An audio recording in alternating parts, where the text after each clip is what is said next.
Los conceptos emitidos en el siguiente programa son de la exclusiva responsabilidad de sus productores. Telecanal 28, televisión a tu medida.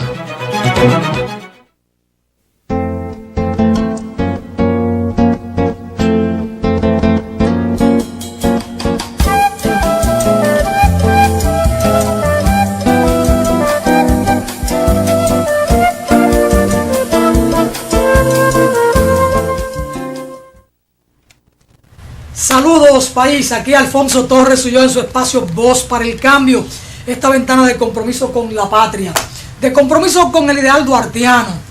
Y hablar de Duarte, hablar de patria es también hablar de cultura, porque ¿cómo concebir la patria sin la cultura? ¿Cómo hablar de cultura sin hablar de identidad? Sin hablar de esas cosas triviales pero que son fundamentales, los valores. Sin valores no se puede construir, no se puede levantar una sociedad. Y ayer nosotros comentábamos la lengua. La lengua es la patria. El idioma es parte de nuestra identidad. Y decía el apóstol cubano José Martí, ser culto para ser libre.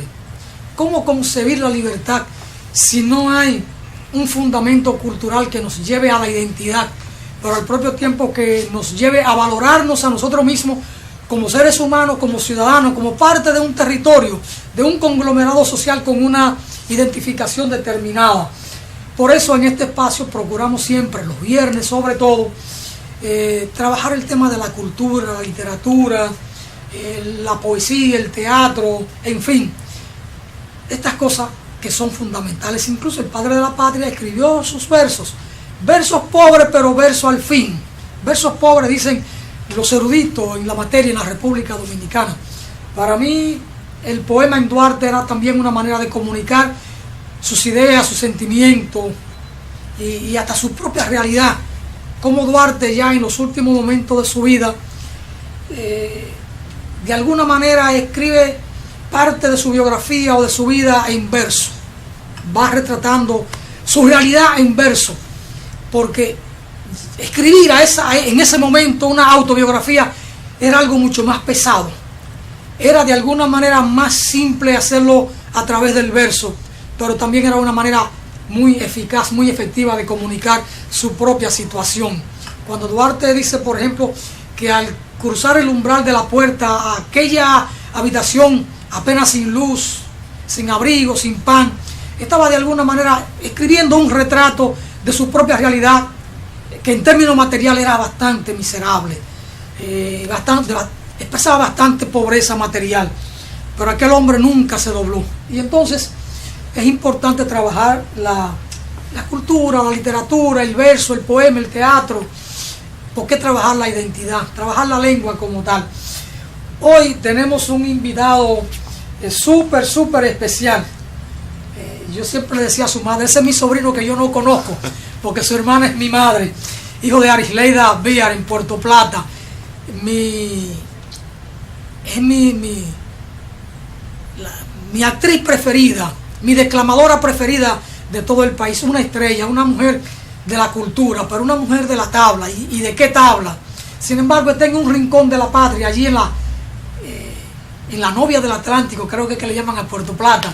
Y en ese rincón de la patria ella hace su labor cultural, de teatro, tiene una escuela de teatro. Iván García siempre va y le da su apoyo, porque es una gran mujer. Entonces su hijo, Yohebe García, ¿verdad? Porque está en cursiva ahí, sí. Así lo veo. Sí. Pero para mí Yohebe Víar, ese primer apellido yo no tengo por qué manejarlo. Me voy al centro, que es la madre, que es la que yo sí sé que lo tenía ahí durante 9 meses. Sí. Yohebe, este libro es un libro único en el país. Tú te ríes porque tú sabes que esto es una travesura tuya. Suchac, Princesa Coco. Este libro, Yohebe, bueno, sí, el libro es un libro muy diferente, es un formato.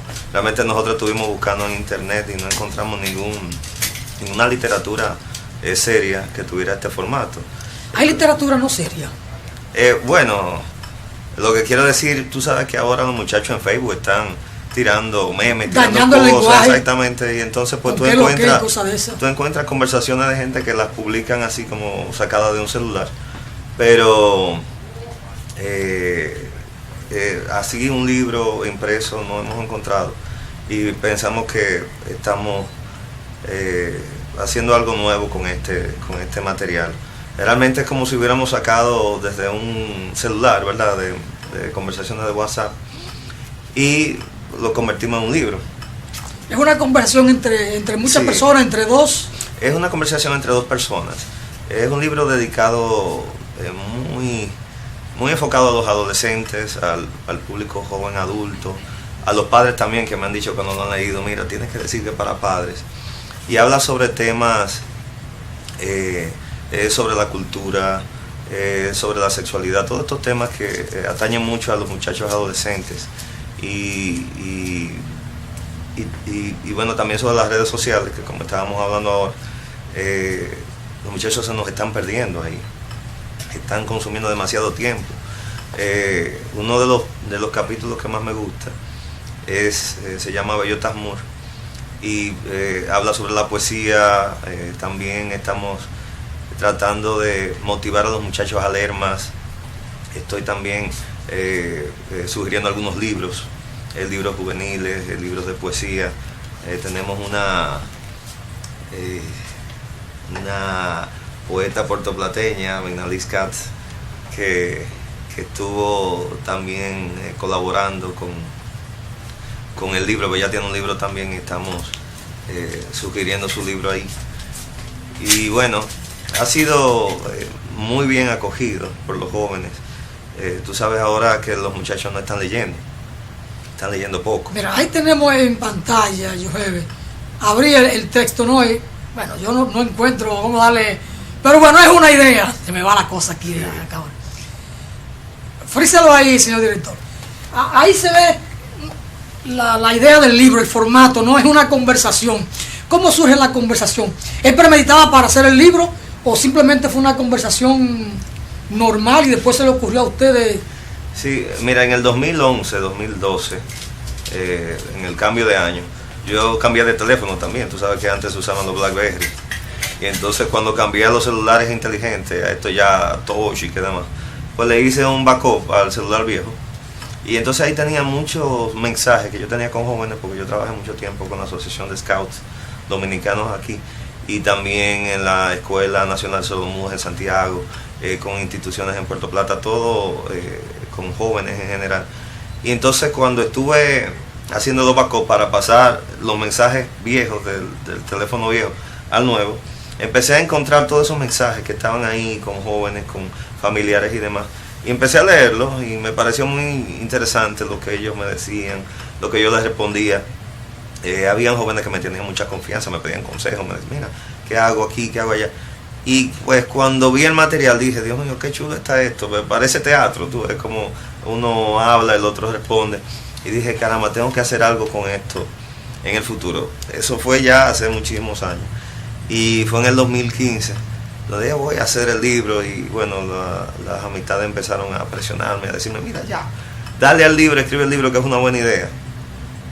Y de ahí pues, gracias a Dios hoy en día lo tenemos con mucho esfuerzo, porque realmente yo estoy viajando mucho por el trabajo y así. Y entonces la portada es como si fuera un sobre de lo que usaban antes, sobre de correo. Sí, sí. La portada de las cosas que más me gusta del libro, nosotros la diseñamos, porque las dos personas que participan en la conversación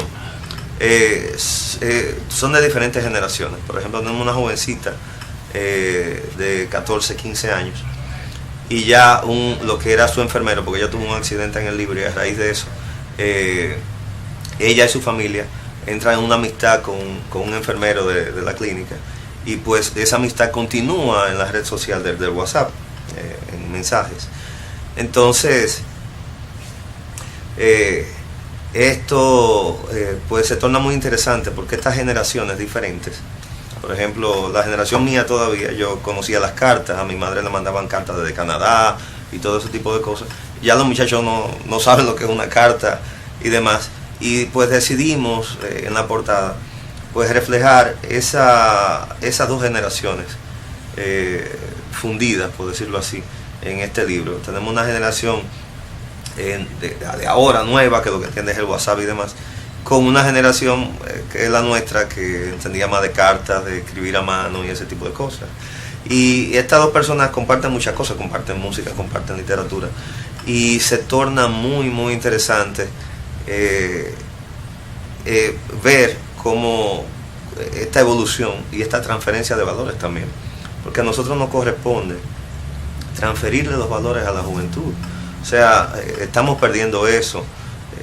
Los muchachos pues están dejando que sus valores vengan desde YouTube, de Facebook, de todo esto. Pero usted me está hablando a mí como que usted es un señor mayor, usted es un niño.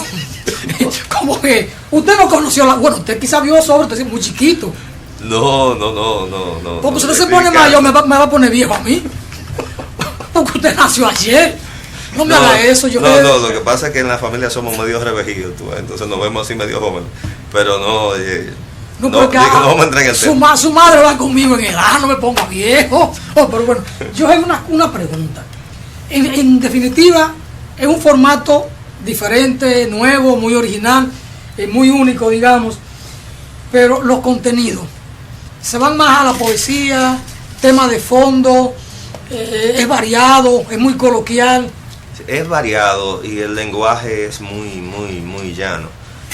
La idea, Alfonso, era llegar a los muchachos que no están leyendo, que no conocen la literatura, que no conocen un libro físico.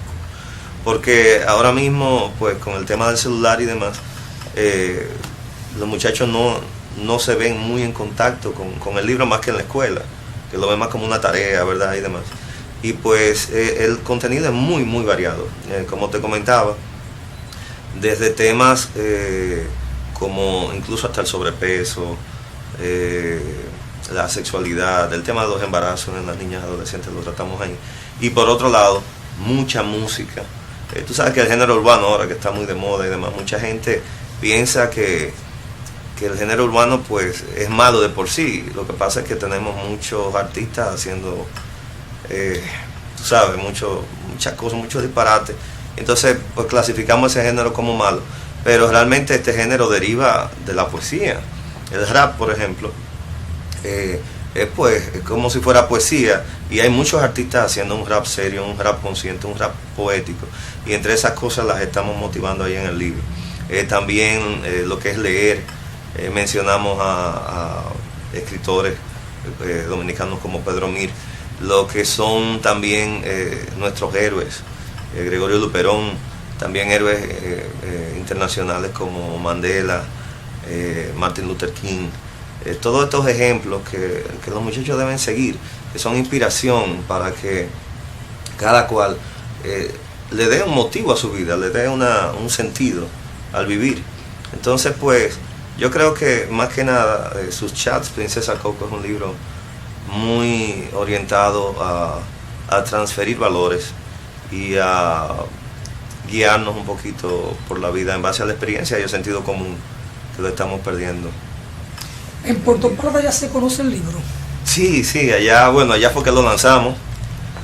Yo estoy lleno de proyectos, me gusta hacer muchas cosas todo el tiempo, la música, el teatro, siempre he escrito, y todo lo que comienzo lo empiezo por allá por Puerto Plata. Hemos tenido muy buena acogida, está disponible en el Teatro Iván García, en otras librerías también de la ciudad, y está también aquí en Santo Domingo. ¿No se ha hecho un lanzamiento aquí en Santo Domingo? No, pero está pendiente. Estamos ya coordinando para hacer un relanzamiento aquí en Santo Domingo y otro en San Pedro de Macorís. ¿San Pedro por qué? San Pedro, lo que pasa es que estoy ligado a San Pedro. ¿Por el trabajo? Sí, exactamente. O sea, casi el 40% del libro me tocó escribirlo allá. Y entonces, pues... ahí hay vínculos. Sí, exactamente. Sociales, tú sabes que uno se va vinculando con el lugar. Tú escribes allí, escribes allá. A veces iba a comer en un lugar y ahí escribía un poco del libro. Fue así muy de a pedacitos. Entonces, pues San Pedro vio... Y a San Pedro hay que rescatarlo desde el punto de vista de la cultura, desde el punto de vista literario, porque fue cuna de grandes Claro, poetas. por supuesto, mira el maestro Iván García de allá. Pero hoy San Pedro no está como estuvo en su tiempo. Sí, pero San Pedro fue la gran cuna de la poesía en la República Dominicana. Claro. Bueno, mira, Pedro Mir. Es lamentable, ahora mismo San Pedro tiene un abandono que yo critico mucho. Tú ves, necesita organizarse mejor, necesita un poco más de limpieza. La gente de allá es muy buena, gente muy buena. Y esto pues me llevó también a vincular el libro a la ciudad. Yo pienso que ahora mismo San Pedro se ha llenado de plantas eléctricas y se ha industrializado mucho. Esto pues perjudica un poquito el tema cultural, pero yo creo que es cuestión de tiempo para que resurja y las personas maravillosas que están allá en San Pedro pues retomen esa raíz cultural que tú mencionas. Con este libro hay que trabajar porque es una manera también de empezar a construir una cultura en valores sobre el tema de la internet, de las redes sociales, sí. Porque las redes permiten hacer muchas cosas positivas, pero también hay otras que se van de la mano, que incluso los propios padres no tienen control, sí. Muchas veces porque somos permisivos de alguna manera con los hijos y entonces estamos entregando una tecnología y no supervisamos, no chequeamos lo que ocurre con el uso de la misma. Exacto. Esto hay que difundirlo para que la gente sepa que la tecnología puede tener otro uso. Sí, porque nos estamos quedando un poco atrás.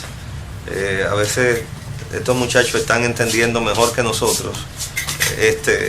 Y nos dicen que estamos quedados. Nos dicen que estamos quedados y demás, y entonces es difícil para nosotros entender también la magnitud de las cosas buenas y también las cosas malas que puede causar, por ejemplo, un celular en manos de un joven. Ahora mismo los expertos ya están hablando que a las redes y al celular deberíamos ponerle una edad mínima, así como el alcohol, al cigarrillo y demás, porque está comprobado que esto despierta las mismas sustancias del tema de las adicciones y demás que el cigarrillo y el alcohol. Sin embargo, ahora tú ves un muchachito de 9 años con un celular ya en WhatsApp, en las redes y demás, y te das cuenta a veces si le quitas el celular, la reacción es increíblemente agresiva. En muchos casos los muchachos se ponen que ya parecen adictos a esto. Incluso ya hay enfermedades relacionadas al celular, como la nomofobia, que cuando tú no tienes el celular cerca, a veces tú ves a la gente que se pone nerviosa, ¿dónde está el celular? ¿Dónde está el celular? Y pues esto es muy peligroso. Es un arma de doble filo, obviamente bien utilizada. Ahora los conocimientos del mundo están al alcance del dedo índice. Y esto es muy bueno, pero también está todo lo demás que el mundo tiene. Y para lo que tenemos que educar a nuestros hijos, hacer que ocupen su tiempo, que hagan esfuerzo también. Porque en los tiempos de nosotros, no voy a... Vuelvo. Tú sabes que hasta hace pocas generaciones las cosas se conseguían con mucho esfuerzo. Por ejemplo, si tú querías escuchar un disco de un artista que te gustara, pues tú tenías que esperar que el disco llegara a la disquera o esperar que un amigo lo pidiera afuera, pues entonces se lo pidiera a él. Había todo un sistema de esfuerzo relacionado con eso. Hoy en día tú entras ahí a YouTube y ya, ahí está. Todo. Exacto, y eso no está mal. Pero yo pienso que la tecnología debe darnos un paso para nosotros olvidarnos de hacer cosas que ya se pueden hacer automáticamente y seguir haciendo cosas encima de eso, pero seguir haciéndolas, no quedarnos ahí siendo espectadores y consumidores de lo que otros países ya más desarrollados están haciendo. Venimos de un proceso de acomodamiento. Sí. Yo recuerdo cuando salió lo de la calculadora, ya los muchachos entonces empezaban a dejar de ejercer la memoria, la capacidad, multiplicar, dividir, porque todo se lo dejaban a la calculadora. Sí, así es. Y entonces querían llevar a los exámenes a la calculadora, y pues decían, no, hay que desarrollar el talento. Claro. Yo lo que pienso, Alfonso, es que bueno, si ya no vamos a utilizar ese tiempo en la calculadora en aquel entonces, donde tal vez uno tenía un poquito más de habilidad con los números y demás, pero entonces vamos a profundizar más y a resolver ecuaciones más complejas, porque ahora tenemos una herramienta que nos permite ir más profundo. De esa forma es que la humanidad ha avanzado.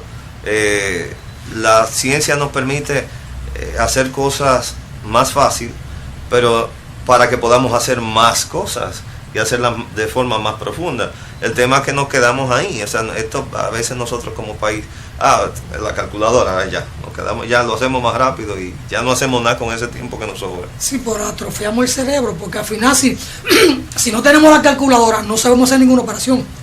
Sí, es cierto, pero yo también pienso que, tú sabes, yo me pongo a reflexionar un poquito de los tiempos en que habrán salido los libros. O sea, yo haciendo pura imaginación, nada histórico lo que voy a decir.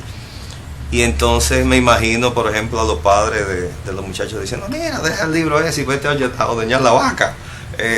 O sea, también hay un poco de evolución en esto. Ahora el que lee, nosotros lo estamos viendo como una persona que está aprovechando el tiempo. Pero siempre la tecnología, pues en algún momento se enfrenta con los valores. Y las generaciones anteriores empezamos a criticarla. Y es como tú dices, sí, afecta, atrofia algunos sentidos que veníamos desarrollando, pero también desarrolla otros.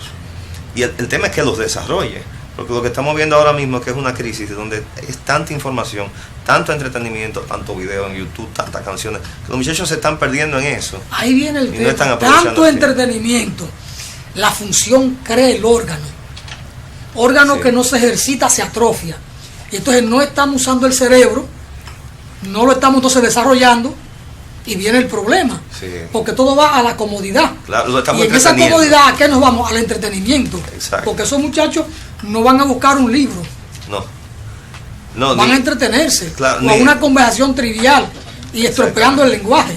Exactamente. Bueno, tú sabes que precisamente cuando estuvimos corrigiendo el libro, eso fue un reto, porque tú sabes que el lenguaje en los WhatsApp es otra cosa. O sea, se maltrata mucho, se hacen muchas acotaciones,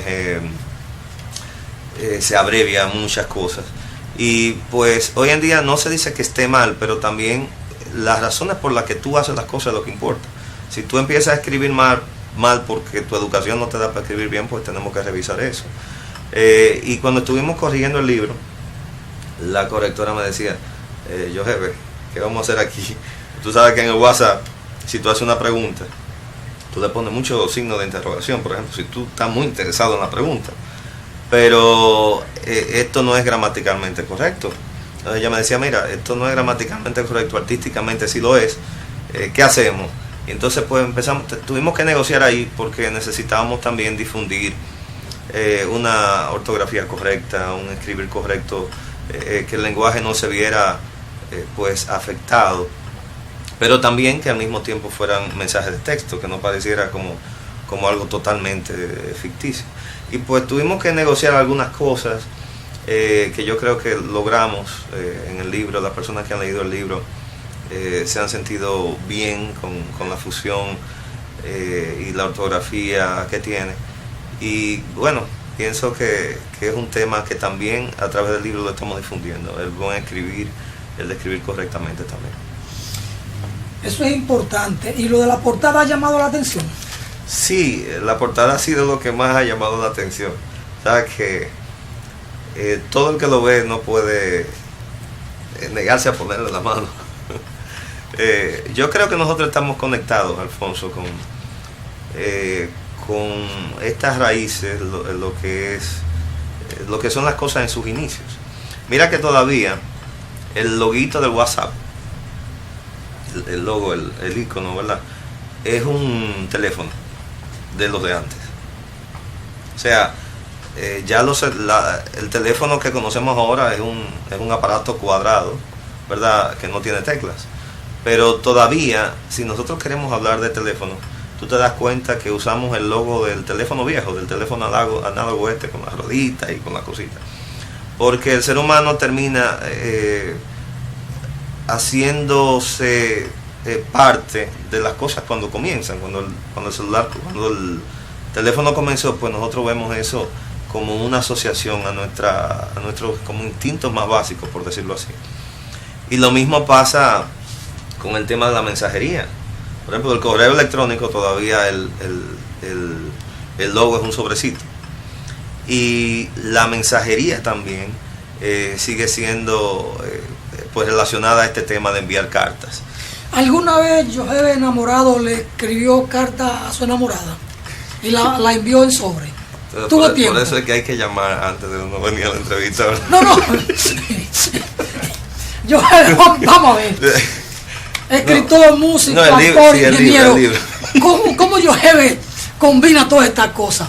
Porque a veces a mí me dicen que soy loco porque ando en el mundo de la poesía, de la agronomía, del derecho, de la ciencia política.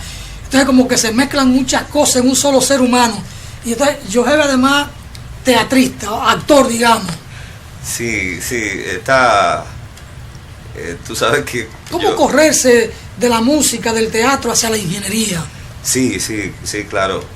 Yo pienso que todas las cosas están mezcladas por un factor común. Y en esto las artes son tan necesarias además en nuestro país porque desarrollan la creatividad. Si tú estudias música, si haces literatura, si haces teatro, si haces lo que cualquiera de estas artes y demás, pues desarrollas tu creatividad. Pero no solamente tu creatividad en ese sentido cultural y artístico, sino en el sentido científico también. Por ejemplo, Leonardo da Vinci fue uno de los primeros que empezó a vincular el arte con la ciencia. Entonces, pues a veces nosotros pensamos que son cosas diferentes, pero realmente han venido de la mano, aunque se han especializado tanto que la persona hemos tenido que tomar a veces o un camino u otro. Pero realmente yo pienso que sí, que se puede llevar ambas cosas. Por ejemplo, un escritor que es mi preferido, que escribió el Principito, Antoine de Exupéry, era piloto de guerra. O sea, uno dice, wow, como prácticamente un soldado, ¿verdad? Puede escribir una obra tan sensible, tan especial, y uno de los libros más leídos en el mundo. Entonces yo creo que sí, que se puede, y hoy se habla mucho de las mentes multidimensionales, que los seres humanos realmente podemos hacer cosas diversas, y hay pruebas de sobra, hay personas que hacen cosas una y otra que no tienen nada que ver. Un amigo mío, cuando yo le llevé el libro, se lo dio a la hija, y cuando volvió como a los 2 días me dijo, yo necesito, que tú me digas cómo tú, un ingeniero que lo que brega con números, con cables, con cálculos y demás, puede tener este acercamiento con los jóvenes. Y pues yo pienso que sí, y de hecho exhorto a las personas a que se pongan a hacer diferentes cosas. Hay talentos que uno tiene, uno trabaja a veces en un banco, pero tiene muchísimos talentos. Yo he conocido personas que tú las ves también en el área mía de la ingeniería y practican artes marciales o escriben también, y simplemente no le han dado como un curso a ese hobby. Tocan un instrumento musical. Allá en la planta en San Pedro precisamente tenemos muchachos que ya tenemos una banda formada. Pues yo también fui músico, bueno, soy músico todavía, aunque ya no lo hago así como... Ustedes son una familia de artistas, porque sí. También hay un tío tuyo que está vinculado al arte. Sí, Jacinto. No, Jacinto es pues nuestro referente familiar y un artista fenomenal, sensible, aún ahora mantiene su sencillez, y para nosotros es un ejemplo que nos delega también nuestro abuelo, el abuelo Juan de Jesús Vier, una persona muy admirada ya en Puerto Plata, saxofonista. Y pues nada, tú sabes que esto se hereda, mami declamadora, ahora actriz, y pues es un tema que uno ve el ejemplo, y pues este ADN, ¿verdad? Estos genes pues empiezan a despertarse cuando tú ves a las personas que tú admiras y quieres creando cosas. De los García viene la ingeniería, de los Vier viene la parte artística. Mira, yo no lo había visto así, pero es muy probable, porque de hecho mi padre lo de la ciencia, él también, por ejemplo, fue que me instruyó en la guitarra en mis inicios, pero lo de él ha sido la ciencia. Por ejemplo, él estudió biología, química, fue profesor de matemáticas, de física mucho tiempo.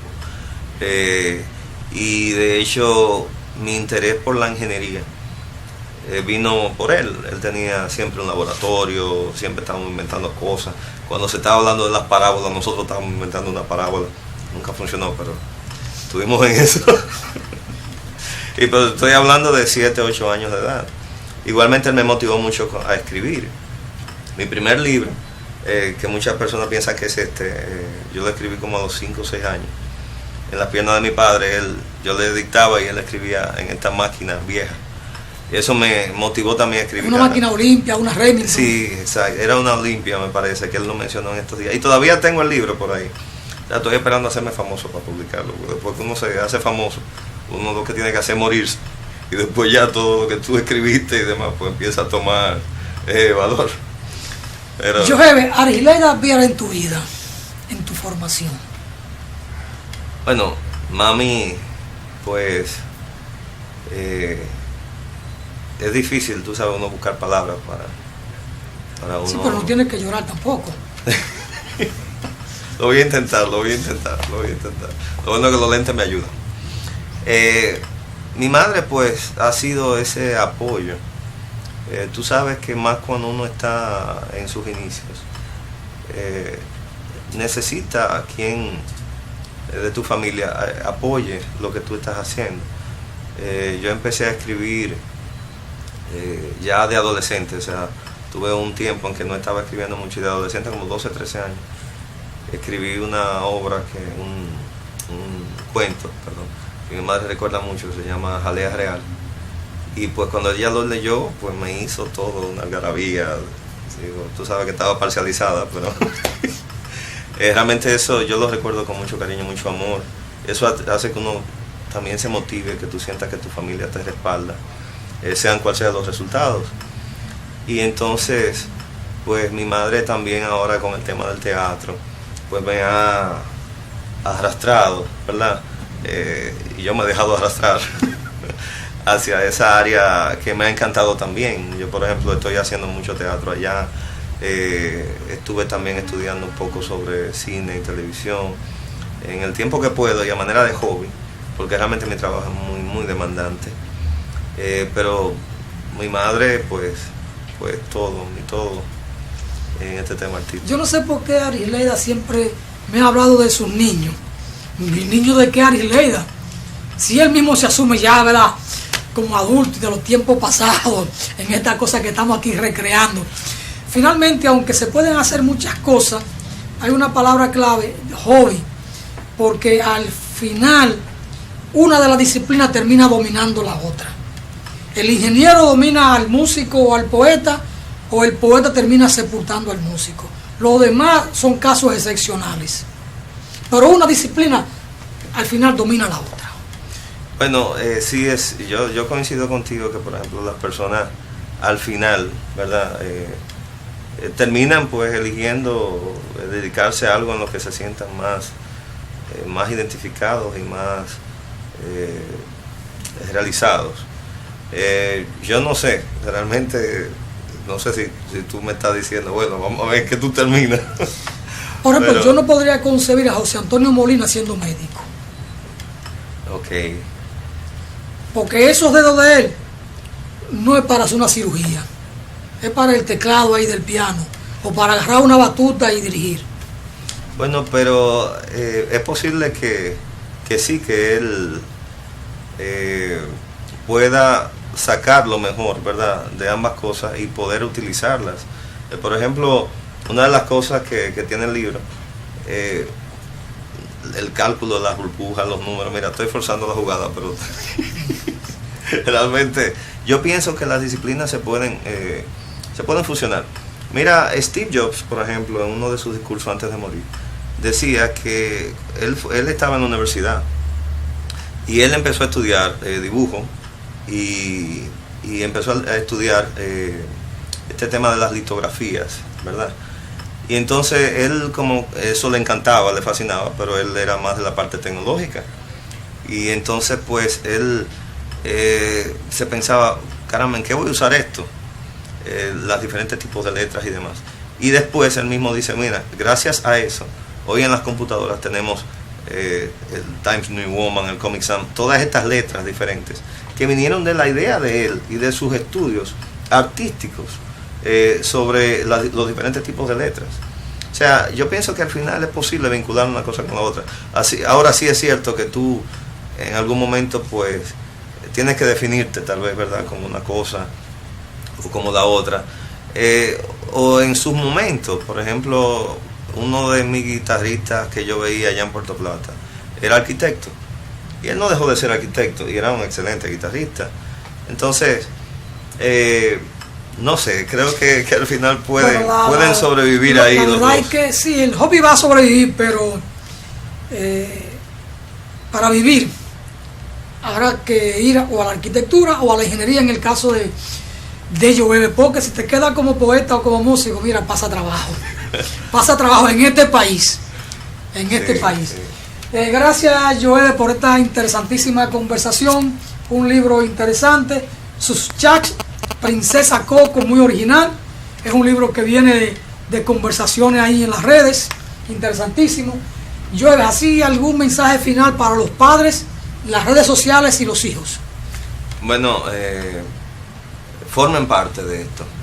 Mi mensaje es que no se queden siendo espectadores de lo que sus hijos están haciendo. Entren a la red. Yo, por ejemplo, creé el Facebook a razón de que los jóvenes con los que yo trabajaba tenían Facebook. Entonces, pues, formen parte de esto. Les recomiendo leer el libro y que también ocupen el tiempo de sus hijos en algo. El tiempo hay que ocuparlo. Deben buscarle hobby, buscarle cosas que hacer. Ahí están cosas como la Asociación de Scouts Dominicanos, instituciones maravillosas, la iglesia, los clubs, en el mismo colegio. Hagan que sus hijos se interesen por cosas diferentes, por los hobbies y demás. El libro está en Librería Cuesta, aquí en Santo Domingo, en Cactus, en San Pedro, y en Teatro Iván García, que pueden conseguir unas redes en Puerto Plata, hacen vivo a todo el país. Y pues muchísimas gracias, Alfonso, gracias a Joe García Beer por estar con nosotros. Vamos a una pausa y continuamos porque hay mucho más aquí en Voz para el Cambio. Gracias, Joe. Muchas gracias, Alfonso.